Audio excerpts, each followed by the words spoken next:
TNN सवाल आज के में आपका बहुत स्वागत है। और लगातार एक्सीडेंट जो है वो काफ़ी ज़्यादा बढ़ रहे हैं और गवर्नमेंट जो है वो लगातार इन एक्सीडेंट्स को कम करने में तो लगी है, लेकिन आज भी रामबन के अंदर जो है एक बड़ा भयानक एक्सीडेंट देखने को मिला जिसके अंदर 10 लोगों की जान जो है वो चली गई। आखिरकार इन एक्सीडेंट्स के ऊपर काबू कब पाया जाएगा, आज हम एक कपिल से बात करने जा रहे हैं, काफ़ी ज़्यादा फेमस भी है सोशल मीडिया के ऊपर। इनसे बातचीत करते हैं। सर, आप रियासी के रहने वाले हैं, आप क्या समझते हैं कि एक्सीडेंट जो है वो किन कारणों से हो रहे हैं? सभी को नमस्कार, मेरा नाम आरजे राजपूत है और रिसेंटली जो एक्सीडेंट हुआ है उसके लिए तो बड़ा दुख जाहिर करना पड़ेगा, क्योंकि एक के बाद जो टाइम के बाद जो है ऐसे एक्सीडेंट्स हो रहे हैं और इसमें सरासर जो है एडमिनिस्ट्रेशन की या फिर जो ट्रैफिक वायलेशन करते हैं या फिर जो ड्राइवर ओवरलोडिंग करते हैं, सरासर उनकी गलती है, क्योंकि उनकी एक बंदे की गलती के कारण जो उसका खामियाजा है वो सबको भुगतना पड़ता है, जैसे कि आज के इंसिडेंट में आपने देखा।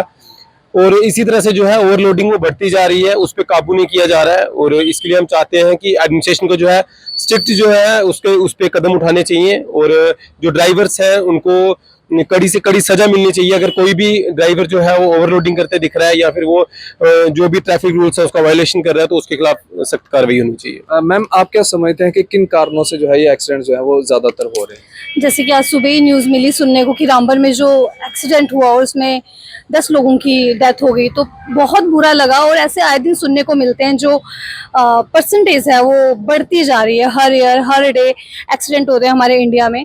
तो बहुत बुरा लगता है कि इतना सब होने के मतलब जैसे गवर्नमेंट इतना कुछ कर रही है, इतना इस पे इतने रूल्स एंड रेगुलेशंस बन रहे हैं, तो वो फिर भी बहुत कम लेवल पे अप्लाई हो रहे हैं जनता पे। और सबसे बड़ी गलती जो है वो ड्राइवर्स की है और आम जनता की भी है, क्योंकि अगर कोई गाड़ी जा रही है, ओवरलोड अगर गाड़ी है, तो मैं तो कहती हूँ अगर अपने आप को सुरक्षित रखना है, बचाना है, तो ओवरलोड गाड़ी में ना बैठो, या तो आवाज उठाओ कि इस गाड़ी में अगर 20% की कैपेसिटी है तो उसमें 20% ही बैठे, उसमें बैठ जाते हैं 50%, फिर तो आप भी गलत हो। ड्राइवर तो है, उसने तो अपना बिजनेस देखना है, उसने देखना है कि मेरे को बच जाए पैसे कहीं ना कहीं से।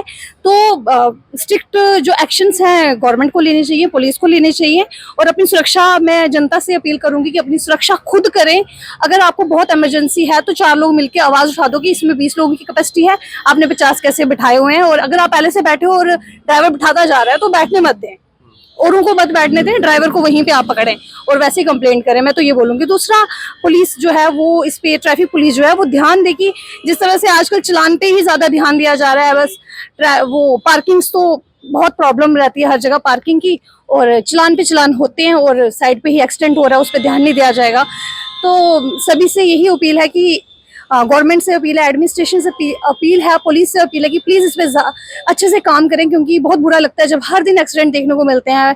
पहाड़ी क्षेत्र हो या प्लेन एरिया हो, हर जगह एक्सीडेंट हो रहे हैं। अभी रियासी में कुछ दिन पहले एक्सीडेंट हुआ, ये एक ट्रक बहुत ही स्पीड में चल रहा था और एक पर्सन को उड़ा दिया। और जब हम रास्ते में निकलते हैं स्कूटी पे या बाइक पे किसी पे भी, तो इतना डर लगता है ना चलाने में, क्योंकि आपकी गलती नहीं है, आप स्लो भी, और एक ट्रक आया आपको हिट करके चला गया, तो बहुत बुरा लगता है। उनकी स्पीड पे कंट्रोल होना चाहिए, बहुत ही इंपॉर्टेंट इस पे स्टेप उठाना चाहिए कि उन पे सख्त से सख्त उन पे सजा उनको होनी चाहिए, जो कि हो नहीं पाती है जहां तक हमें देखने को मिलता है। मैम, गवर्नमेंट ई बसेस भी अब जो है वो ला रही है और ई बसेस के खिलाफ कई ट्रांसपोर्टर्स जो हैं वो ई बसेस के खिलाफ हो चुके हैं। हालांकि आम जनता खुश है ई बसेस से, लेकिन ट्रांसपोर्टर खिलाफ है ई बसेस के। क्या आपको लगता है कि ई बसेस कोई नुकसान दे सकती है? मुझे लगता है कि वक्त के साथ हमें बदलना चाहिए और ई बसेस जो है आज की टेक्नोलॉजी है, ई बसेस बिल्कुल हमारे जम्मू में आनी चाहिए, क्योंकि सबसे बड़ा तो उसका बेनिफिट ये है कि हमारा जो पोल्यूशन इतना ज्यादा हो गया है वो कम हो जाएगा। ई बसेस एक हाई टेक्नोलॉजी, इसमें एसी भी होंगे और फेयर भी बहुत कम होगा, जिससे हमारे जम्मू की खूबसूरती भी बढ़ेगी और एक्सीडेंट्स भी कम होंगे, क्योंकि उसमें ओवरलोड भी नहीं कर सकते हैं, कैमरास लगे हुए हैं। तो बिल्कुल वक्त के साथ हमारे ड्राइवर्स को बदलना चाहिए। ट्रांसपोर्ट जो कंपनीज हैं यहाँ पे, उनको अपना बेनिफिट ही नहीं सोचना चाहिए, क्योंकि उन लोगों की वजह से बहुत आम जनता की जान जाती है। तो मुझे लगता है कि एडमिनिस्ट्रेशन को जल्दी से जल्दी और सख्त से सख्त इस पे कार्रवाई करके ई बसेस जम्मू में लानी चाहिए। और ये जो ट्रांसपोर्ट वाले हैं इनको भी सोचना चाहिए कि वो भी अपने आप को चेंज करें, वक्त के साथ वो भी अपने आप को बदले और जो पुरानी बसेस हैं उससे कन्वर्ट होकर, मेट्रोडोरों से कन्वर्ट होकर वो भी ई बसेस की तरफ आए। बिल्कुल सर, आप ई बसेस को लेके क्या कहना चाहेंगे? देखो, जो चेंज है ना वो जो है प्रकृति का एक हिस्सा है कि भाई चेंज होना जरूरी है। और अगर अब आपको लग रहा है कि यहाँ पर जहाँ अगर 4 मेटाडोरें चल रही हैं और या फिर 3 मेटाडोरें चल रही हैं, या फिर समझ लो कि अगर 10 छोटी गाड़ियां चल रही हैं और 10 छोटी गाड़ियों का जो है वो लोग, अगर उनको अच्छी फैसिलिटी मिल रही है, उनको बस में एसी मिल रहा है, बस में उनको पता है कि सिक्योरिटी है, कैमरा लगा हो, सब कुछ, तो डेफिनेटली वो जो लोग हैं वो उस पर शिफ्ट करेंगे।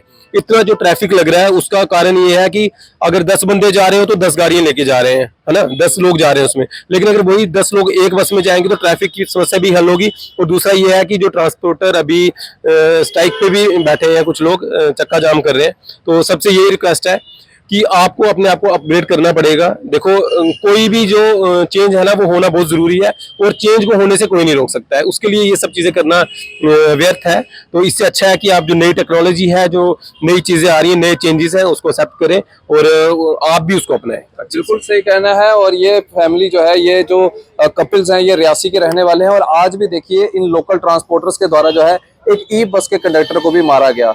अब ई बस के कंडक्टर का जो है वो क्या कसूर, और रोजाना जो एक्सीडेंट बढ़ रहे हैं उनके ऊपर भी इनका क्या कहना है, आप अपनी राय जो है वो जरूर कमेंट सेक्शन में साझी कर सकते हैं। आप इसी तरह से बन रहे थे न्यूज़ नाउ के साथ, मुझे दीजिए इजाजत, आदाब, अस्सलाम वालेकुम।